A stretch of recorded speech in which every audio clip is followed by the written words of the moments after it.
Well, I believe that when each of us, if we go back to the day we first started working in a Catholic healthcare facility, for most of us, whether we're a volunteer, an employee, actually the CEO, board member, we all are invited to and actually sign up to be part of the healing ministry of Jesus.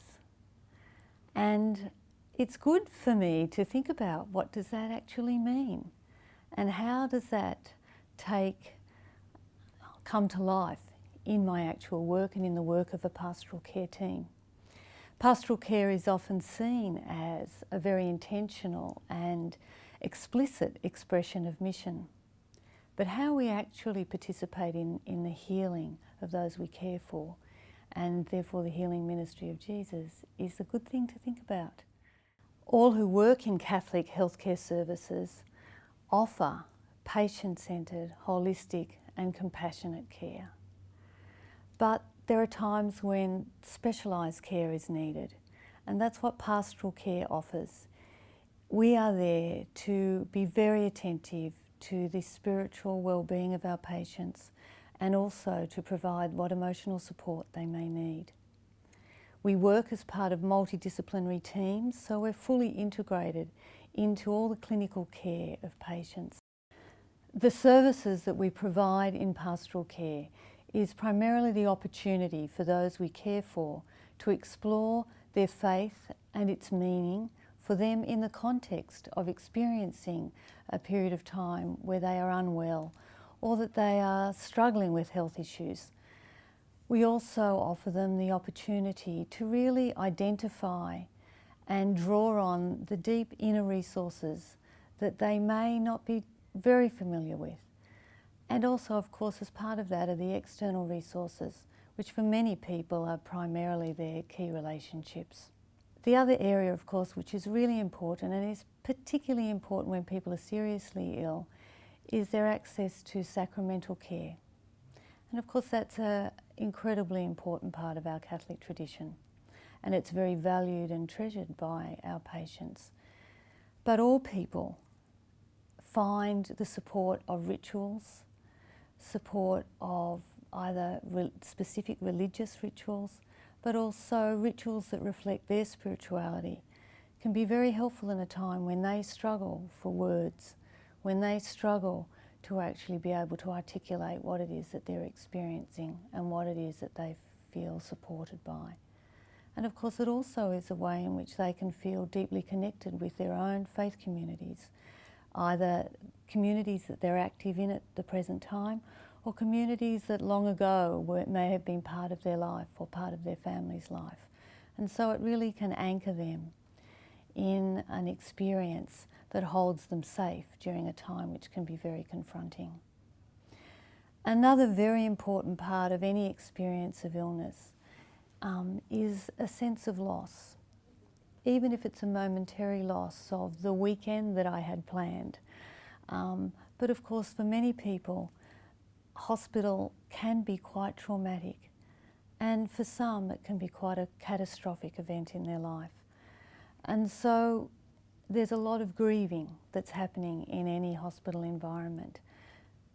The corridors of every facility are very laden with emotion, and it's our job to be really aware of that and to be attuned to it and to be supportive of people as they grieve and the losses that they experience during these times. This characteristic compassionate care finds its truest expression in the human encounter, the meeting of one with the other. And for me that evokes the story of Emmaus. And what it evokes for me from that story is the disciples were wandering. So there was a sense of lostness, and they were downcast. So there was an emotional content to what they were experiencing. And at that time, Jesus walks alongside them. He doesn't go out in front. He doesn't yell out to them. He doesn't run and try and catch up. He just comes in and walks alongside them because he notices this wandering and a sense of them being downcast. And he asked them, "What matters are you discussing?" And in a way they turn to him in shock and say, "Well, surely you must know what's been going on these last days. You must be the only person who doesn't." And that is so much the experience of a person who's absolutely immersed in a traumatic event. It's unbelievable that the whole world doesn't know what's actually going on for them at this time. And very gently he just asks them to tell him. And so they start telling their story. And of course, as we know, that they go on to break bread together, and they then realise that this is Jesus. So there's something about the power of the human encounter during times of great vulnerability, when we actually experience the living God, and we experience that living God as healing and as a source of hope. And that brings to mind for me a story that had a great impact on me when I first started working in pastoral care. And I'd like to just take you into that place. I arrived in the ICU unit, as I did each day, and there were two young men, both unconscious, both ventilated, totally dependent on medications, on equipment, and of course on the tremendous skill and competence of the caring team around them. They were both in their early 20s. One was of Polish background, one is Lebanese background. There were large families for both of them. And it was into this chaos and this distress that I walked. It soon became apparent in listening to their stories that there was a lot of advice that was sought. There was a lot that needed to be told. There was actually decisions that needed to be made. And they were decisions that were made with hope, but that hope very quickly faded. Both these men were dying, and decisions had to be made. Treatment was ceased that was no longer helpful, and other treatments continued that would keep them comfortable as they died. And during the days that followed, those families connected with each other largely in silence. They were aware of one another. They were aware that they were on a similar journey, but they were sensitive not to intrude. They were very mindful of one another. They were respectful. During times of prayer, each in different languages, you could hear and feel the connection of the pleading that was happening in different ends of the unit. And then that day came. And I remember so clearly being there when one of the fathers came out of the unit, having just witnessed the death of his son. And the other father was standing there, waiting to enter. And they embraced, and these two men just held each other. There was absolute silence. It was like their life depended on it. And then when they were finished, they just moved apart, once again in total silence. And one left the unit and the other moved into the unit to go and to sit with his dying son.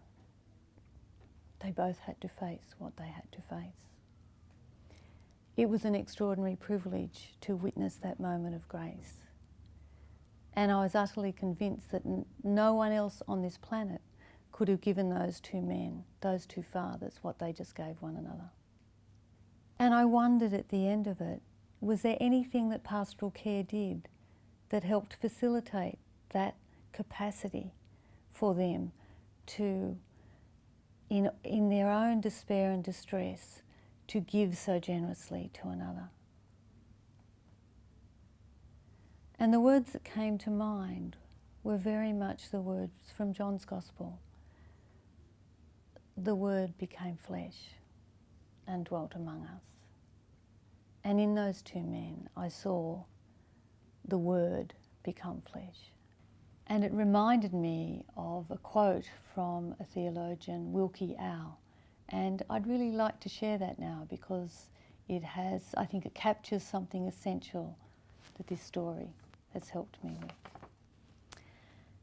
Christian holiness entails continually expanding the boundaries of our hearts so that more and more people, even those unrelated to us by blood, belief or national boundaries, can find in us a caring place. This inclusive love also challenges us to make friends with those hidden parts of ourselves that we've come to consider as enemies. Thus, the call to holiness is also the call to wholeness. And this is the particular work of a specialised pastoral care service. Hospitals are flashpoints of raw human experience, and as such, it is our role to support and assist people as they seek to understand what is happening to them, as they explore their faith and its meaning for them, or even as they simply struggle to find some comfort amidst overwhelming emotion. Illness can pose a very difficult question for each of us. Can we accept that this too, our suffering, our limitations, the chaos that can ensue, is also part of what it means to be human? In being for others, we witness to the power of the human encounter to transform and heal, to give meaning and find hope. And in so doing, we participate in the ministry of Jesus, the healing ministry of Jesus, which is the foundational mission of every Catholic healthcare service.